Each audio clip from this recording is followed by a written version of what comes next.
Hi everyone, it's Lindy on here from Pink Whisper Designs.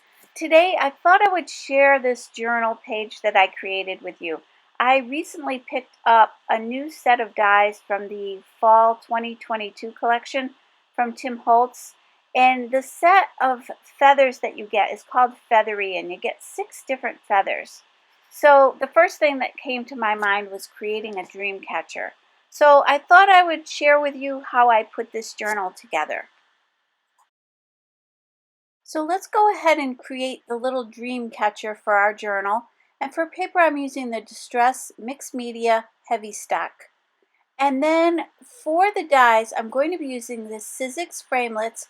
This comes with stamps and dies. We're going to be using all of those circles, and this is called the Circle Sentiments. And later on, we'll be using that little flower in the center as well. So all I'm doing here is I'm going to die cut all of these dies at one time, and I just want to make sure they're all centered within one another here. I'm just lining them up, and then I'm using some post-it tape to tape that in place while I run it through my Spellbinders Platinum 6 die cutting machine. I ran that through a couple of times just to make sure I cut through all of this heavy cardstock. And now I can go ahead and separate all of these little pieces. So each circle will fit inside the other one here. Now quickly I'm going to just use my tool-in-one and just poke out all those little pieces there. And I did that for all of these. Now for ink, I'm going to use the ground espresso and the frayed burlap. And these are both the Distress Oxide inks from Holtz. And I'm going to start off with that lighter color, and then we'll come in with the ground espresso and just add a little bit of shadowing. So we're trying to create the look of our dream catcher, so I want it to have kind of an earthy look about it. We're going to be using some fall colors today, some greens, golds, burgundy colors.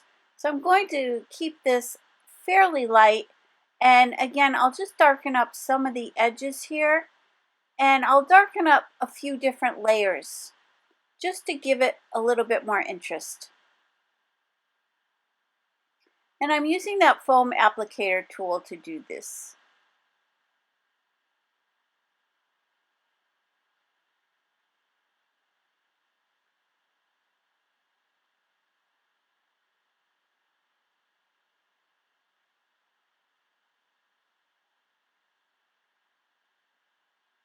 So once I have all those pieces inked up, again, those will just sit one inside another here to create the dream catcher. There, I'm just darkening up that edge just a little bit more. So now I want to create a larger frame for this. I just thought it was a little too small. So I'm using my We Are Memory Keepers nesting circle dies, and I'm grabbing a couple that are just a little bit larger than this. So again, I'm going to create a frame, so I'll tape these two dies together, and I'm just centering one inside the other one there again, and then I'll run that through the die cutting machine. I'll go ahead and quickly ink that up to match the rest of these, and now we have our dream catcher. So let's use the Holtz Sizzix Thinlits. This is called Feathery, and this is brand new. This just came out. And for paper, I'm using the Cartabella 6x6 paper pad, and this is called Welcome Fall. So I've got all these different papers in here. I'm just going to grab a nice combination of colors here so that we can die cut our feathers. Now you could certainly just use cream color cardstock or a white cardstock and ink it up with your Distress Oxides or your paints, whatever you want to do here. But I'm going to use some pattern paper. I thought this collection had a really nice grouping of colors here. Again, I kind of want to stick in that fall palette a little bit here. So I'll go ahead and die cut all of these feathers. So all totaled, I needed 8 feathers for our dream catcher, and I'm using my Sizzix Sidekick machine to run these through. And you can see what those look like up close.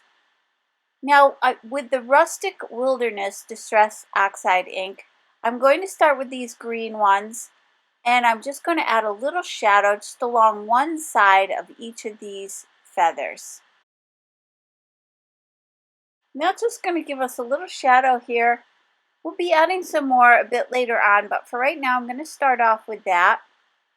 And then I'll switch to the aged mahogany for my burgundy feathers. And I should quickly mention that all of the products I'm using today are listed and linked down below and also on my blog. And then I'll go to the rusty hinge for these kind of burnt orange feathers.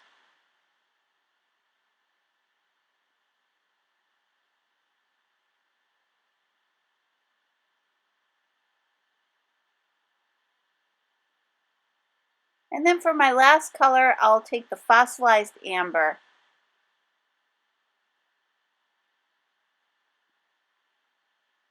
So again, this is just to get started here. We'll be doing a lot more to these. The next thing I actually want to do is go to the ground espresso and add a little shadow all the way around each of these feathers. So I'll do that for all of these.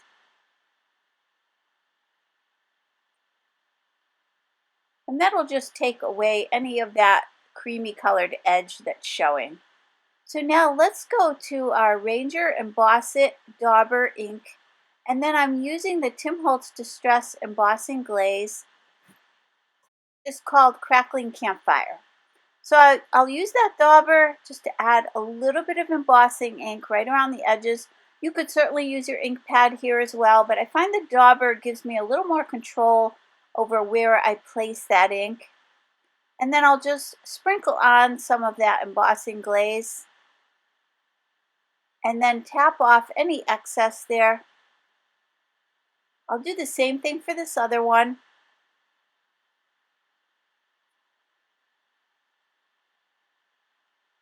Now with the glaze, the difference between the glazes and a regular embossing powder is the glaze is fairly translucent, so anything that's underneath it will show through. So you get this beautiful glazed effect. You get a tint of the color that you're using, but you can see anything that was underneath there. Now I'm switching to the Twisted Citron glaze, and here I'll just shake it on a little bit. I inked up just along one edge of each of these feathers again. I'll just tap off any excess, and you do want to put that excess back in the jar, and then I'll go ahead and heat set that. And then for these, I'm going to use the Distress Embossing Glaze in the Wild Honey. And you could really see how pretty that glaze is. And by applying that ink with the dauber, you kind of get that kind of little bit of a uneven effect, and I really like that. And for this last one, I used the Fired Brick. So you can see all those completed. So let's grab our journal. I'm using the Dilutions journal. This is the Creative Journal. This is from Diane Reevely's collection. And you can see that these pages are really thick, and it's kind of that creamy Heavystock paper. I love these journals. These are my favorite journals to use. And I'm going to just slide some scrap paper in behind there so that I keep the rest of the journal nice and clean. And we're going to start off with this collage paper. This one is called Botanicals. And then to lay this down, we're using the Distress Collage Medium in the matte finish. And then I've also got my Tim Holtz Distress Collage brush, which is what we'll use to apply that glue. Now I'm going to grab that tissue from that Botanicals collection. I've just cut it down to the approximate size here. I'll lay down some of that collage medium all over. I'm using that brush. It's a perfect brush to lay down that medium. It gives you a nice even coating of that. And then I'm going to go ahead and go over the top of everything again, just to seal this tissue paper right in place here. Now you can see through this tissue paper, so you could always add a layer of paint underneath here first if you wanted that to show through, but I'm going to be adding my inks up on top of this. So I'm just kind of pressing it out. Now, I did get a few wrinkles here and there, but I'm not worried about that. I think it adds a little bit of texture and interest to our project. And again, you want to make sure you put a nice coating of this right over the top here to make sure everything's sealed in place. You do want to make sure you clean off that brush really well before you put it away. Make sure you rinse that off. And then I'm going to use my large Tim Holtz scissors just to cut all that excess paper away here.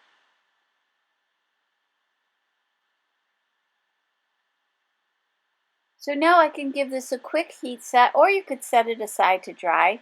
And then I'm going to grab some white gesso. I've got a smaller brush here from the Tim Holtz collection. And before we were using that larger one, this one's about half the size of the other one. And I'm going to just apply that gesso all over. A nice coating of this, not too thick. I still want to see those images underneath. And we will be adding more ink to this. So I'm going to just start off with a nice layer of the gesso.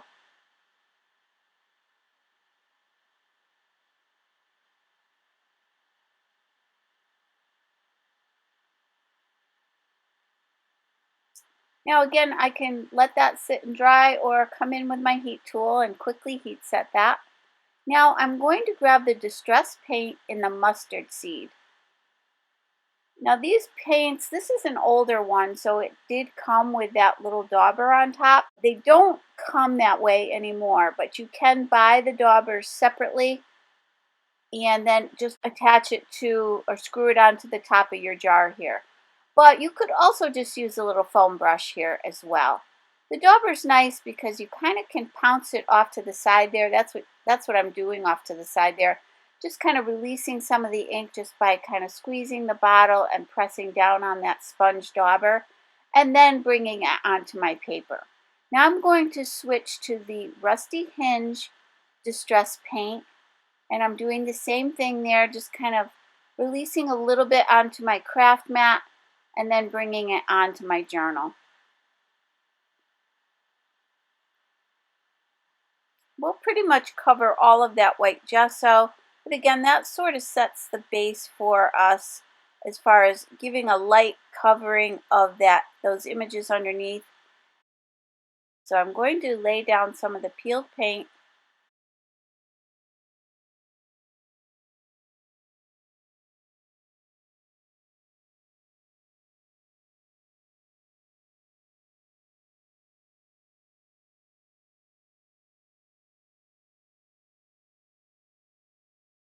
And now my last color, I'll switch to the Stormy Sky.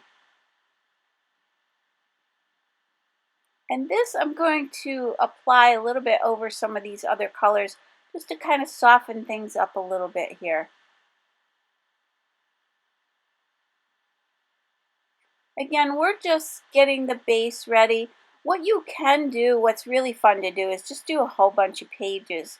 You can get all your pages ready and then just come in and do your project when you're ready to. So you could just get your entire journal ready by getting all your pages, painted and gessoed and all of that, and then just start applying your images. So this is a good way if you're kind of stuck in a creative slump. It's kind of fun just to pull out your journal, do some backgrounds.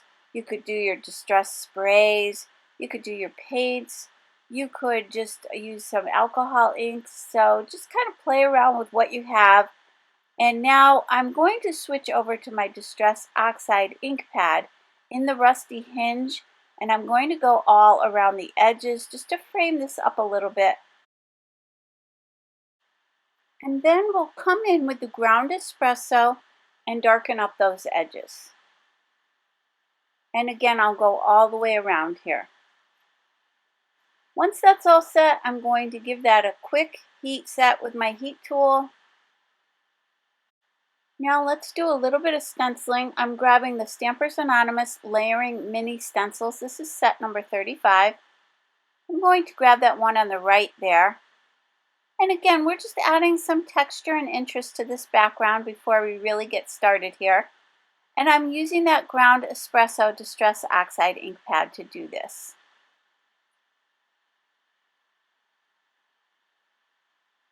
So for the backgrounds, you just kind of want to lay out some patterns, some designs, layers of color, whatever it is that you're kind of going for as far as the look and the images that you're going to be using. And then I've got this stamp set from Stampers Anonymous. This is called Documented. And I'm just going to use this textural stamp here. And I'm stamping some dark areas and some lighter, so some second generation stamping there just to give it some interest. And then I've got my distress paint in the ground Espresso.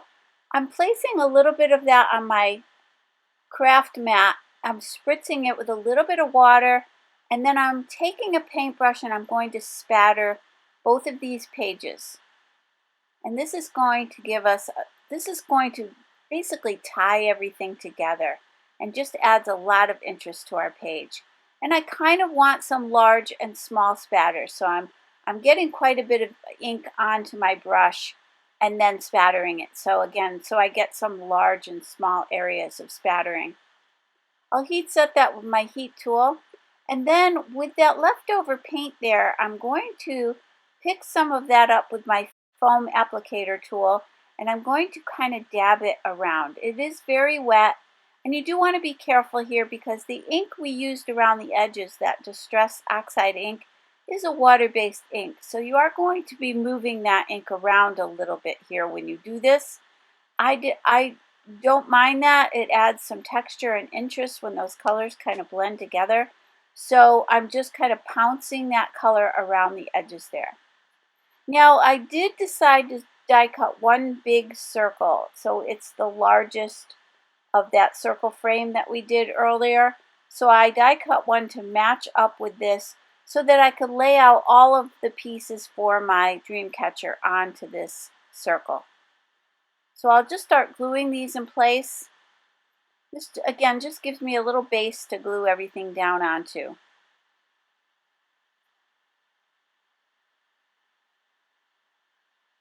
So now the rest of these will just fit together like a puzzle. They'll just line up one inside the other. So this is really easy to put together. And I'm using my Nuvo Deluxe adhesive to glue these down.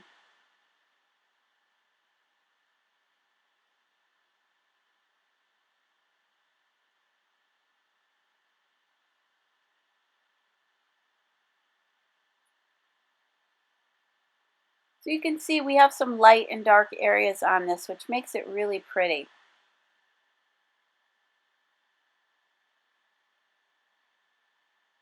So now let's go ahead and place this on the journal. I'm using that same collage medium to glue this down.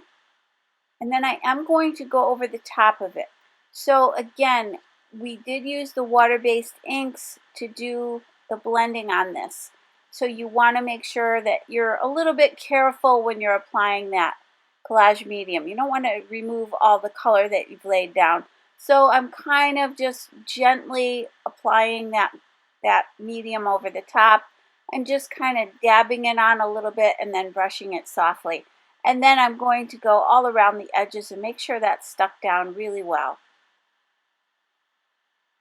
So again, let's dry that off.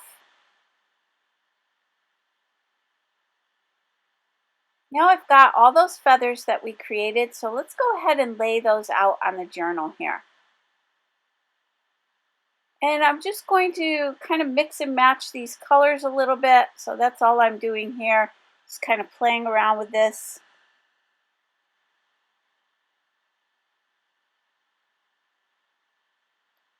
And then once I've decided, I'm going back to my collage medium and I'm going to go ahead and attach these. So we will attach all three of these, and then we'll go over the top with that collage medium just to make sure everything is stuck down really well. And again, I'm using that matte finish. It won't give it quite as much shine as you might get if you use the glossy finish. I just thought since this kind of had an earthy look to it, I would go with that matte finish. And again, here I'm just going over the top of everything. And then I'll do the same thing for the rest of these little feathers. Now I am going to have some of them hanging off the page. Just kind of want to make it look like it continues on. And then later on we'll just cut away any excess there.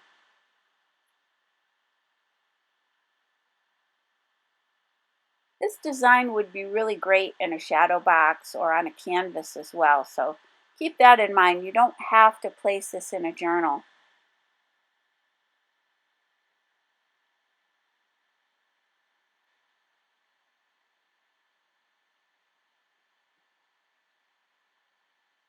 So there, I'm just applying a little bit more of that glue over top. Now I've got the Tim Holtz Sizzix Thinlits. This is the Paper Village #2. And really all I wanted from this was the little circle and the little square that are used to create the windows. I'm going to be using those to create some beads. You could certainly just cut these out by hand or use a paper punch if you prefer, but I just happened to notice they were the exact shapes that I needed. Then I went back to that same pattern paper that we used before, and I'm just going to cut a bunch of different beads. These are the beads for the Dreamcatcher, and I've got some square ones and some circular ones. And for right now, I'm just going to die cut a whole bunch of these, and I'm running those through the Sizzix Sidekick machine. And you can see there, we have a nice little collection of colors and shapes here.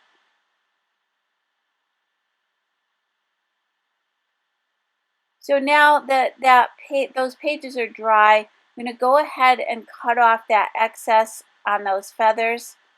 Just cut away any of those that are hanging over the side there. Now I've got my Faber-Castell Pit Artist pen. This is a permanent black marker. This is a 0.1 millimeter. And what I'm doing is just kind of laying out where I want those feathers to hang down from. Now you could certainly use a pencil here. I'm just going to do it in this thin line, and then I'll go over it with a thicker line once I've determined that I like the way this looks. And now I'll grab the Faber-Castell Pit Artist brush pen.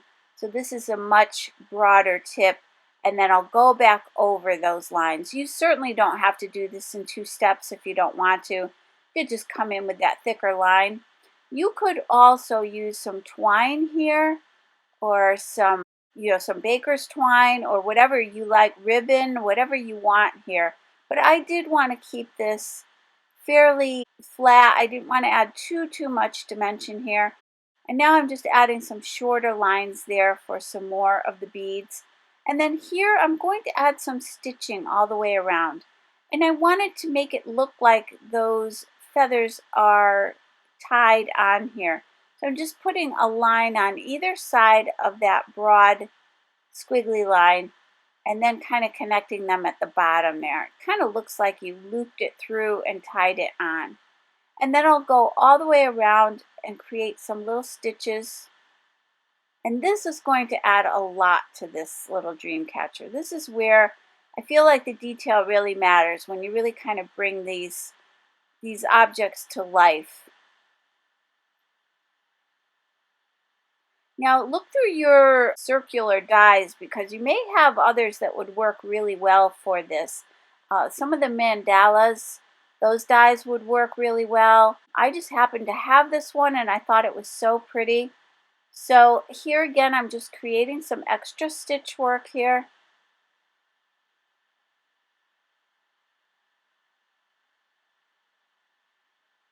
And then later on, we will die cut that little flower that was for the center, and we'll pop that in the center. So that will add a little bit of dimension to this page. So for right now, you can get a closer look at how that's coming together. And then on either side of these, where the ribbon hits these feathers, I just added a few little extra strands. And I did that with that thinner tip pen. And now I'm coming in with that brush marker again, just to finish those up. Again, just making it look like those feathers are tied on there. So let's go ahead and add our little beads. And I'm using that same collage medium, just laying a little bit down and then putting my bead on top. And then we'll add a layer of that collage medium over the top of all these beads as well.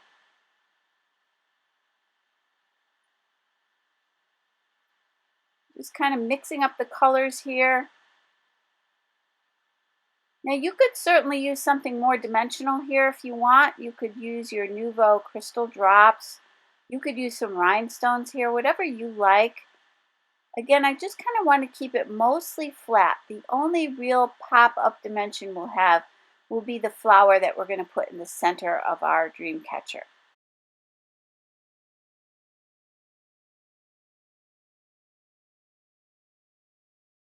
Now I want to add a sentiment here. These are the label stickers from the Holtz collection, and this is called Thoughts. So I'm going to grab this one here. It says Dreamer of Dreams, and I cut it into 3 little sections here, and they are already sticky back, so it'll stick down nicely. Then I'm using my Faber-Castell Pit Artist pen in the warm gray number 4, and now we're going to start adding some shadows here. This is where this will really give it some real dimension. It will actually make these feathers look a little bit more realistic.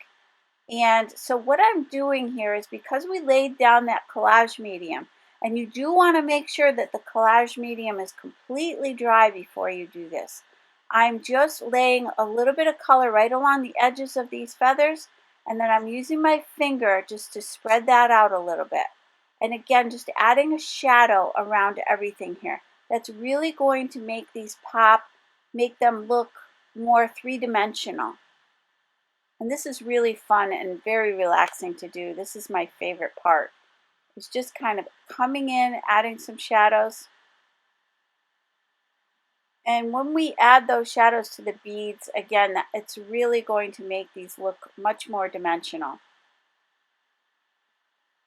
So you can see there, I just add the color right around the entire feather, and then I'm just using my finger just to push that out. Now you do have some time to play with this, so you have a little bit of time to move that ink around. Once you're done doing that, once it dries completely, you can't move it again after that. And again, you want to make sure your collage medium is really dry. If it's wet, it could ruin your marker. So make sure everything's heat set and nice and dry, and then you can come in and add your shadows. Now I'm going to the green gold color, and I'm going right to the feathers themselves here and adding a little bit more shadow here. Now I am doing this over the top of that distressed glaze. So it is going to dull that glaze down just a little bit. I didn't want it quite as shiny as it was, but I really like the translucent nature of it, and I like the texture that it adds. So I'm going to use that pen just again to add a little bit more shadowing here. Now I've switched to the green olive pen for these green ones. I'm going to do the same thing. And again, you have some time to move it around initially.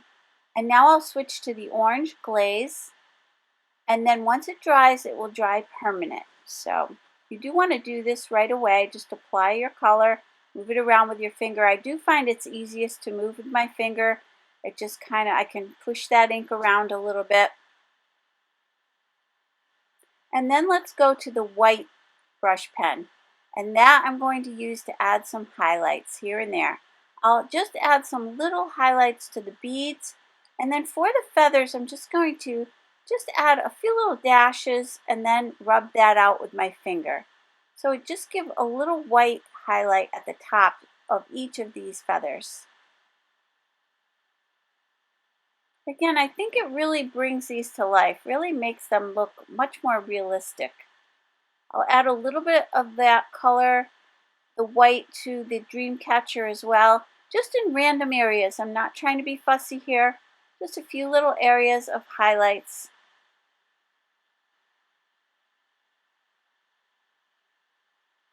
And I'm back to that gray color to do a little bit more of the touch-ups. I just decided to come in with a little bit more of a shadow around those beads, again, to give them more of a three-dimensional look.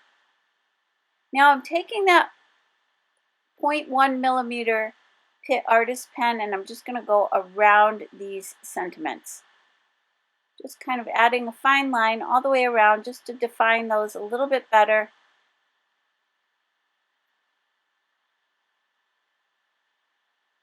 And then I did decide to go around all of these feathers with that same pen. Again, just defining everything here. So I'm just following the outer edges and just tracing these out.